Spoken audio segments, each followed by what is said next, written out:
Mas la forma incorrecta de reaccionar ante la adversidad es luchar, luchar y luchar, cuando lo que debemos de hacer es buscar más de Dios, entregarle nuestras cargas y renovarnos en su presencia.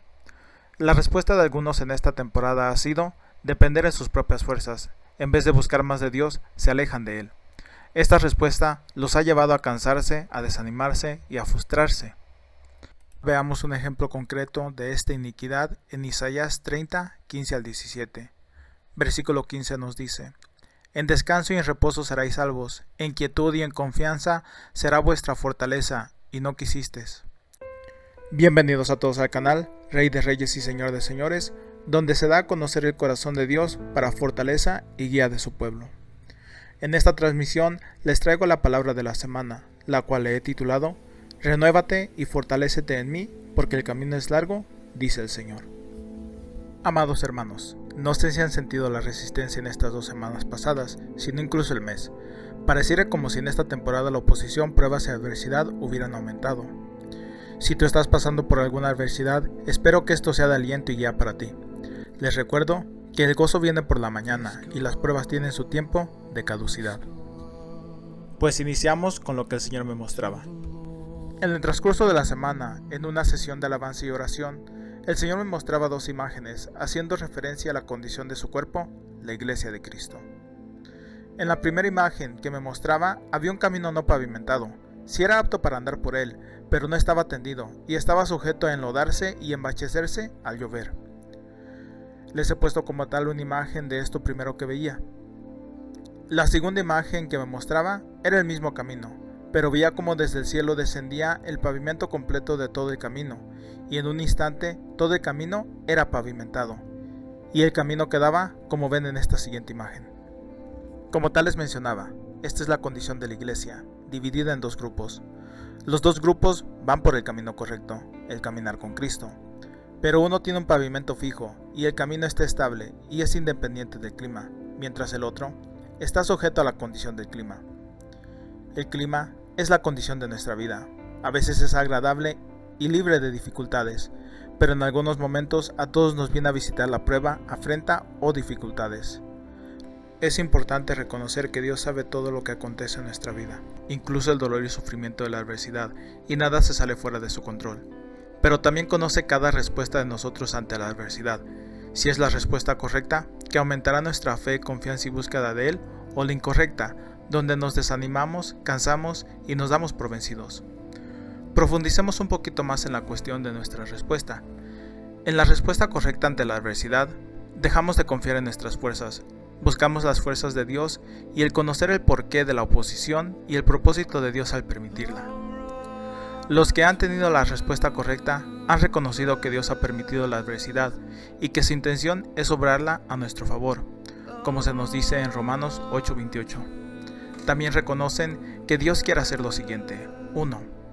Enseñarnos a fortalecernos en Él y no estar limitados a nuestras propias fuerzas. 2. A crear diligencia, perseverancia, paciencia y confianza en nosotros. Y esto también, confiar en sus tiempos. Mas la forma incorrecta de reaccionar ante la adversidad es luchar, luchar y luchar, cuando lo que debemos de hacer es buscar más de Dios, entregarle nuestras cargas y renovarnos en su presencia. La respuesta de algunos en esta temporada ha sido depender de sus propias fuerzas. En vez de buscar más de Dios, se alejan de Él. Esta respuesta los ha llevado a cansarse, a desanimarse y a frustrarse. También muchos en esta temporada lo que han hecho es que 1. Se han detenido, han dejado de ser constantes en oración, en la lectura de la palabra y en su asistencia a la iglesia. 2. No han aprendido a fortalecerse en el Señor, y por esto ha llegado el cansancio, porque dependen de sus propias fuerzas humanas. Amados hermanos, el camino cual Dios nos ha llamado requiere de mucho trabajo, persistencia y esfuerzo. Esto si queremos ver nuestra vida cambiar constantemente y recibir la respuesta a nuestras oraciones. También recordemos que en Cristo Jesús nadie está exento de las pruebas. De hecho, lo contrario, Dios nos probará, moldeará y refinará. Pero los que podrán resistir y avanzar más fácilmente, independientemente de la adversidad, son aquellos que caminan sobre un camino estable. Ahora veamos cuál es la condición de nuestro camino, porque dependiendo de la condición de nuestro camino, nos podemos estancar y cansar o avanzar con facilidad y madurar espiritualmente. Iniciamos con el camino no pavimentado. Este camino está sujeto a ponerse difícil ante la adversidad, y cuando las tormentas de la vida le pegan, este camino se puede tornar cenagoso. Mira, los que van por este camino van por el camino correcto, el caminar con Cristo, pero van en sus propias fuerzas. Su fundamento son sus propias fuerzas y estado de ánimo. Cuando no tienen fuerzas o ganas, se detienen. Recordemos que el hombre fue formado de la tierra y volverá a ser polvo. Este camino indica que el fundamento no está establecido en la tierra del hombre, en este caso, su corazón. A lo mejor con su boca expresen que necesitan a Dios, pero sus acciones dicen lo contrario, al darle prioridad a sus cosas personales por encima de la búsqueda de la presencia de Dios. Le dan prioridad a todo por encima de una intimidad con Dios, oración, adoración, meditación y lectura de la palabra. Jeremías 2:13 nos dice: porque dos males ha hecho mi pueblo, me dejaron a mí, fuente de agua viva, y cavaron para sí cisternas rotas que no retienen agua. Dios le dice esto a su pueblo porque tiene un propósito para ellos. Al igual que a cada uno de nosotros, Dios nos ha llamado con un propósito. Pero nuestra provisión no proviene de nuestro mucho esfuerzo, es una bendición de Dios. Para cumplir el propósito al cual Dios nos ha llamado y para vencer todo obstáculo, adversidad y caminar sin cansarnos, necesitamos la presencia de Dios. Su presencia es nuestra fuente de bendición. En la presencia de Dios está todo lo que necesitamos. Solo debemos de priorizar la búsqueda de Él y la meditación de la palabra. Josué 1:8 nos dice que si meditamos en su palabra de día y de noche, entonces hará prosperar nuestro camino y todo nos saldrá bien. Dios no nos va a estar rogando que busquemos de su presencia. El beneficio es para nosotros. Él nos hace una invitación porque nos quiere bendecir, nutrir y quitar nuestras cargas. A los que rechacen la invitación de la búsqueda constante de la presencia de Dios, llegarán al agotamiento espiritual, emocional, mental e incluso físicamente, porque hay iniquidad operando en ellos. Tú dirás, ¿cuál iniquidad? La iniquidad de la autoindependencia. Nuestra dependencia como hijos de Dios debe de estar en la presencia de Dios. El niño depende del Padre, y nosotros debemos de hacernos como niños ante Dios. Mateo 18:3 nos dice esto: de cierto os digo, que si no os volvéis y hacéis como niños, no entraréis en el reino de los cielos. Como hijos de Dios, nosotros dependemos de la presencia de nuestro Padre Eterno, para seguir firmes, constantes y fuertes en la carrera de fe.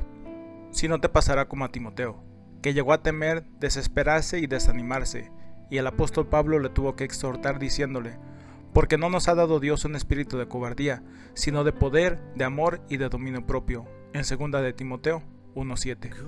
Veamos un ejemplo concreto de esta iniquidad en Isaías 30, 15 al 17. Versículo 15 nos dice: en descanso y en reposo seréis salvos, en quietud y en confianza será vuestra fortaleza, y no quisistes.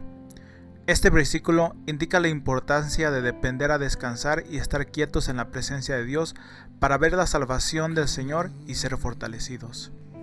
No debemos de tratar de hacer que todo funcione en nuestras propias fuerzas, sino aprender a poner todas nuestras fuerzas en la búsqueda de la presencia de Dios, y de esta forma seremos librados y fortalecidos. Su presencia hará esto por nosotros.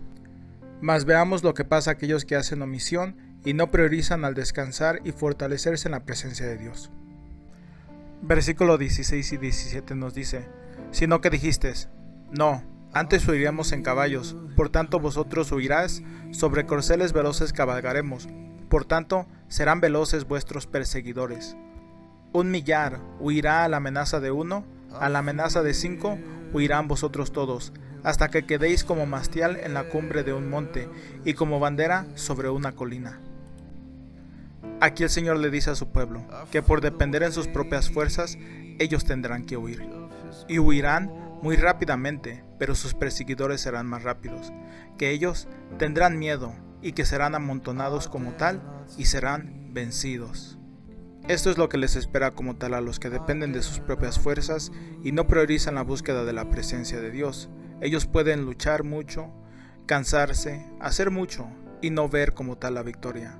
Hermano, el Señor nos ha llamado a ser más que vencedores, pero esto en Cristo Jesús. Tenemos que priorizar la búsqueda de su presencia como tal y una intimidad con nuestro Dios. Para cerrar este ejemplo como tal, les menciono 4 puntos que tengo aquí anotados. Mira, Dios no quiere tu fuerza e inteligencia. Él quiere ser tu fuerza, tu confianza, tu inteligencia y tu fortaleza. 2. Por esto te dejo al Espíritu Santo, para que dependas de Él como un niño. Debes de hacerte como un niño delante de Él, una dependencia total de Él. 3. Él te pide que hagas las cosas como Él te pide, y esto porque quiere lo mejor para ti. Y solo de esta forma tendrás todo lo necesario, las fuerzas y la victoria. Busca de la presencia de Dios, esto debe de ser nuestra prioridad. 4. Solo vencerás cuando seas ferviente en espíritu, constante en oración, adoración, alabanza y en la lectura de la palabra. Hermano, esto que te digo no es algo nuevo, sino es algo que Dios ya nos ha prometido. Dios quiere darnos lo que necesitamos y los anhelos de nuestro corazón, pero Él quiere que le pongamos a Él primero. Mira lo que nos dice la palabra. Deleítate a sí mismo en Jehová y Él te concederá las peticiones de tu corazón. Salmos 37:4. También nos dice la palabra en Zacarías 4:6. No con ejército ni con fuerza, sino con mi espíritu, ha dicho Jehová de los ejércitos. Hermano, Él te dará la fuerza, convicción, inteligencia y fortaleza que necesitas para avanzar, recibir y tener la victoria sobre todas las cosas. Continuamos con el significado del camino pavimentado. El grupo de los que tienen el camino pavimentado tienen un fundamento firme, Cristo Jesús, y este fundamento es su centro. Y hay 4 puntos que definen a este grupo. Primer punto, una confianza certera en Dios. Han aprendido que de Dios depende todo y de Él reciben todo, la victoria, la fuerza, el consejo perfecto, el crecimiento espiritual, la protección de todo mal y la consolación de sus problemas. 2. Tienen un fundamento firme, Cristo Jesús. Jesús es el centro, no sus quehaceres, no sus trabajos, no sus vidas, ni las bendiciones. Primera de Corintios 3:1 nos dice, porque nadie puede poner otro fundamento que el que está puesto, el cual es Cristo Jesús. Los de este grupo han aprendido que si ellos están bien con Cristo Jesús y en una búsqueda íntima con Él, todo lo demás va a estar bien, que nada se saldrá fuera de control y fuera de las manos de Dios. 3. Este grupo ha aprendido o está aprendiendo a fortalecerse en el Señor. 4. Este grupo ha aprendido que es mejor refugiarse bajo la sombra del Altísimo que cansarse en luchar contra la adversidad. Salmo 57:1 nos dice, ten misericordia de mí, oh Dios, ten misericordia de mí, porque en ti ha confiado mi alma, y en la sombra de tus alas me ampararé hasta que pasen los quebrantos. Y es lo que debemos aprender nosotros, a refugiarnos en la presencia de Dios mientras pasan los quebrantos. Profundicemos un poquito más los de este grupo para ver en qué nos beneficiamos como tal. Mira, los de este grupo son los que no se detienen ante la adversidad, sino que son fortalecidos en ella. Sus fuerzas son renovadas como las águilas en la presencia de Dios, van con diligencia y paso firme. Isaías 40:30-31 nos dice, los muchachos se fatigan y se cansan, los jóvenes flaquean y caen, pero los que esperan a Jehová tendrán nuevas fuerzas, levantarán alas como águilas, correrán y no se cansarán, caminarán y no se fatigarán. Los que están en este grupo tienen como tal un paso firme, son diligentes y no se cansan, no porque no sea arduo el trabajo, sino porque no dependen de sus propias fuerzas. Cuando sus fuerzas se les acaban, van a la presencia de Dios y sus fuerzas son renovadas. También reconocen la importancia de habitar bajo el abrigo del Altísimo. Su fe mueve su alma a ir a la presencia de Dios por protección y estos son consolados por Dios. Cuando buscamos la presencia de Dios en la adversidad, Él nos habla y nos asegura de su amor y su control sobre todas las cosas. Amado hermano, Él sabe tu situación y tus luchas. Aunque las cosas se salgan fuera de tu control, Él tiene la situación bajo control y Él la permite porque quiere mostrarte que Él es suficiente y todo lo que tú necesitas. Mira lo que nos dice Salmo 91, del 1 al 3. El que habita al abrigo del Altísimo, morará bajo la sombra del Omnipotente. Diré yo a Jehová, esperanza mía, mi castillo mío, mi Dios, en quien confiaré. Él te librará del lazo del cazador y de la peste destructora. Con sus plumas te cubrirá y debajo de tus alas estarás seguro. Escudo y adarga es su verdad. El Señor nos quiere mostrar que su presencia nos guardará de todo mal, del lazo del cazador, de la peste destructora y de muchos otros ejemplos que se mencionan en la Biblia. Los que van sobre el fundamento y el camino pavimentado, para nada son conmovidos, sino lo contrario, avanzan ligeramente, porque van sobre un camino firme y pavimentado. El camino pavimentado como tal que mencionaba es la roca firme, Cristo Jesús. Y porque Él no es conmovido, ellos tampoco son conmovidos. Y como el Señor no se detuvo, ellos tampoco se detienen. Al ser fortalecidos por Dios, van al ritmo del buen pastor, y no se quedan atrás, sino que llevan un paso firme. Mira la fortaleza y el consuelo que reciben estos, aún en la adversidad, al estar en la presencia de Dios. Jeremías 31:16 nos dice: Así ha dicho Jehová, reprime del llanto tu voz, y de las lágrimas tus ojos, porque salario hay para tu trabajo, dice Jehová, y volverán a la tierra. El Señor nos dice que por nuestro esfuerzo, nosotros tendremos el salario de nuestro trabajo. Y nuestro trabajo como tal es ir hacia su presencia, no llorar, sino darle gracias y regocijarnos en su presencia, y confiar plenamente en Él. También en la presencia de Dios somos animados. Isaías 41:10 nos dice: No temas, porque yo estoy contigo, no desmayes, porque yo soy tu Dios que te esfuerzo, siempre te ayudaré, siempre te sustentaré con la diestra de mi justicia. Como te decía, el Señor no quiere que hagamos todo solos, sino Él quiere ser nuestra mano que nos ayude. Sí, Él nos pide que nos esfuercemos, Él nos pide que no desmayemos, Él nos pide que recuerdemos que Él está con nosotros. Pero lo más importante, Él quiere que aprendamos a pedir de su ayuda, a permanecer en su presencia y sustentarnos de esa intimidad con Él, que es su diestra. Amado hermano, pues esta es la palabra de la semana y espero que sea de utilidad para ti. Mira, cada quien decide qué camino tomar como tal. Si queremos el camino difícil que está basado en nuestras propias fuerzas, o si le vamos a rendir nuestras fuerzas al Señor mediante una búsqueda completa de su presencia de Él. Su presencia de Él es lo suficiente para protegernos, guiarnos, instruirnos, y aparte de eso, el Señor sabe qué tan difícil puede llegar a ser la vida y la adversidad, que Él está dispuesto a darnos de su mano, de su presencia y de su sabiduría. Amado hermano, que Dios te bendiga. Este ha sido su servidor, José Adrián Correa Méndez. Punto y fuera.